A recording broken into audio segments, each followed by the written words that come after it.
Magandang araw na naman mga ka-anime.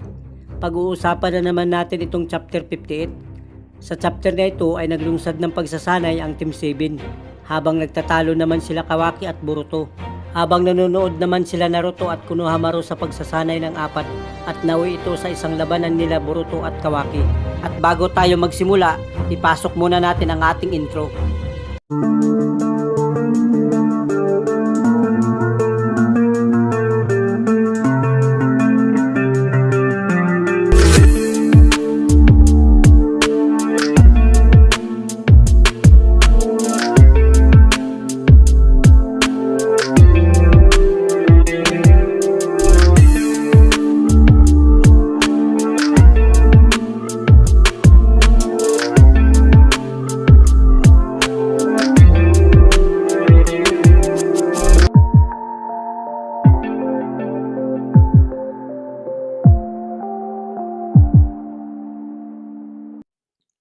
Samantala, sa bahay naman nila Naruto, habang tinititigan na mag-ama ang gamot na binigay ni Amado kay Naruto at ipinaliwanag ito ni Naruto kay Boruto, na ito daw ay kayang kumontra ng Otsutsukification na nasa kanyang katawan at ito daw ay ginawa para sa ibang layunin na orihinal na plano.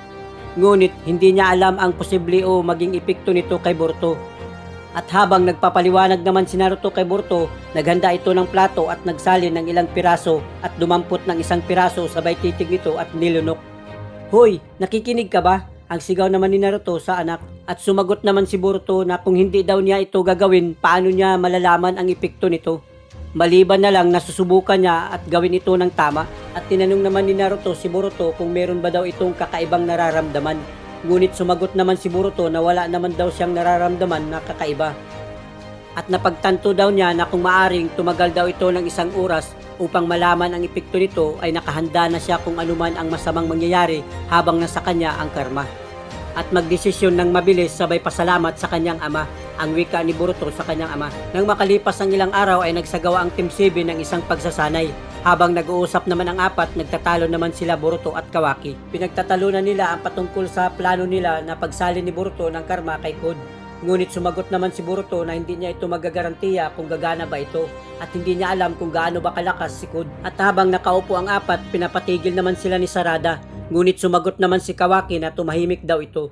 Muli, nagsalita na naman si Kawaki na wala daw silang laban kay Kod at sumagot naman si Boruto na kaya nga nagsasanay daw sila. Habang patuloy pa rin ang pagtatalo ng dalawa, sumigaw naman si Sarada, "Kayong dalawa, nakakagambala na kayo sa ating pagsasanay." At muli, sumagot na naman si Kawaki kay Sarada na bakit daw ito hindi tumahimik. At ano daw ang dahilan sa pag-upo nila sa lugar na yon at maging tahimik lang. Ngunit sumagot naman si Sarada na kailangan nilang mag-focus upang makontrol ang chakra at iyon ang unang totoong madaling gawin. At nag-a-acting daw siya bilang boss dahil isa pa lang daw itong baguhan si Kawaki bilang pagsasanay na maging isang ninja.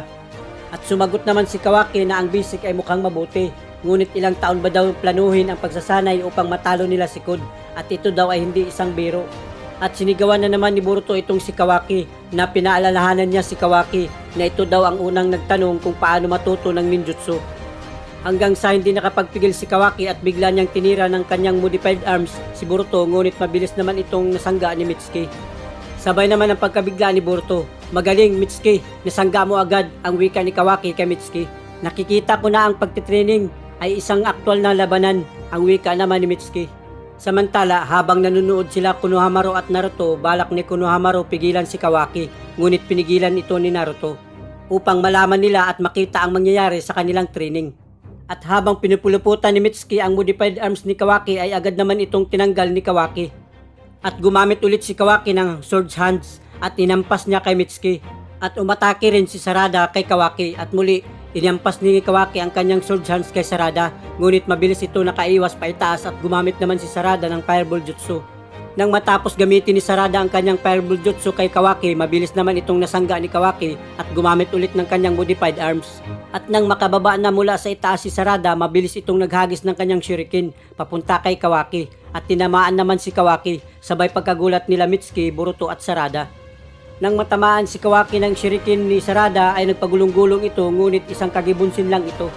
At habang nakaluhod naman si Sarada sa lupa matapos niya itira ang kanyang shuriken, Ang hindi niya alam ay paatake pala si Kawaki sa kanyang likuran at gumamit ng kanyang sword hands sabay tira nito ni Kawaki. Ngunit mabilis naman itong nasangga ni Boruto gamit ang kanyang kunai at naligtas na si Sarada sa mapangahas na atake ni Kawaki. Tama na, ano bang iniisip mo? Ang tanong ni Boruto kay Kawaki. Relax ka lang, isa lang itong sparring. Walang mamamatay, sagot naman ni Kawaki. Habang nag-uusap ang dalawa ay sinabihan naman ni Sarada si Boruto na walang silbi ang pakikiusap daw niya kay Kawaki. At kailangan daw ipakita ni Boruto kay Kawaki ang kanyang tunay na lakas. At dito sumunod naman si Boruto kay Sarada. Ngunit nagsalita naman si Boruto na wala daw dapat makisali at sa kanya lang si Kawaki. Sabay naman ang sigaw ni Konohamaru sa dalawa. Nang papalapit na ang dalawa ay nagkatitigan ito at sabay suntok nila sa kanilang mga mukha. At agad gumamit si Kawaki ng modified arms at itinira niya kay Boruto. Ngunit mabilis naman nakailag si Boruto at nakagamit ng Kagibunsin. At inatake si Kawaki ngunit pinagtatadyakan lang ito ni Kawaki sabay naman gamit ni Boruto ng Rasengan. At muli, gumamit na naman si Kawaki ng matutulis niyang paa at itinira niya kay Boruto. Ngunit isang Kagibunsin lang din ang natamaan ni Kawaki. Sabay sugod naman ni Boruto papalapit kay Kawaki. Sabay gamit ni Kawaki ng kanyang kapangyarihan at itinira niya kay Boruto. Ngunit hinigop lang ito ni Boruto gamit ang kanyang karma. Sabay ulit gamit ni Boruto ng kanyang lightning thunderclap arrow at dito nasapul niya si Kawaki at tumilapon. Ngunit bago pa tumama kay Kawaki ang thunderclap arrow ni Boruto ay sinubukan niyang gumamit ng kanyang karma. Ngunit hindi ito gumana. Habang nakadapa ng matamaan ng thunderclap arrow ni Boruto, nagsalita naman ito. Hindi ko na malaya na sinubukan niyang higupin. Ang ibig sabihin nito ay nangangahulugan lang na umaasa ako ng pagkakaroon ng karma kaysa naisip ko, ang wika naman ni Kawaki. At habang nakadapa naman si Kawaki, lumapit naman si Boruto sa kanya at nagsalita na panalo daw siya. At habang nakadapa pa rin si Kawaki, naisip niya sa kanyang sarili na ang kanyang pagkatalo kay Boruto. At nagsalita sa kanyang sarili na lubos daw siyang nakakaawa at paano at ano ang dapat niyang gawin upang maprotektahan niya ang Hokage. Kung nasa mahirap na estado daw siya, nang papalapit na si Boruto kay Kawaki ay pinagsabihan niya ito na huwag daw dalhin o ariin ang lahat sa kanyang sarili dahil hindi lang daw siya nag-iisa. At sumandal lang daw siya sa kanila na higit niyang mga kaibigan.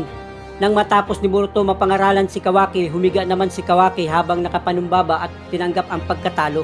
Sabay titig niya sa kanyang kamay at nagsalita sa kanyang sarili na magpapalakas daw siya. At dito natapos ang chapter 58. Sana ay inyong nagustuhan. Shoutout nga pala sa kanila.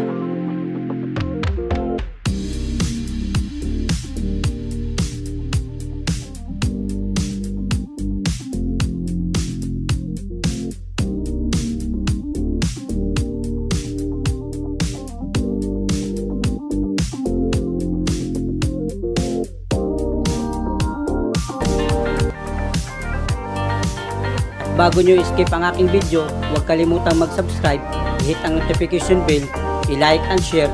Kaya, peace!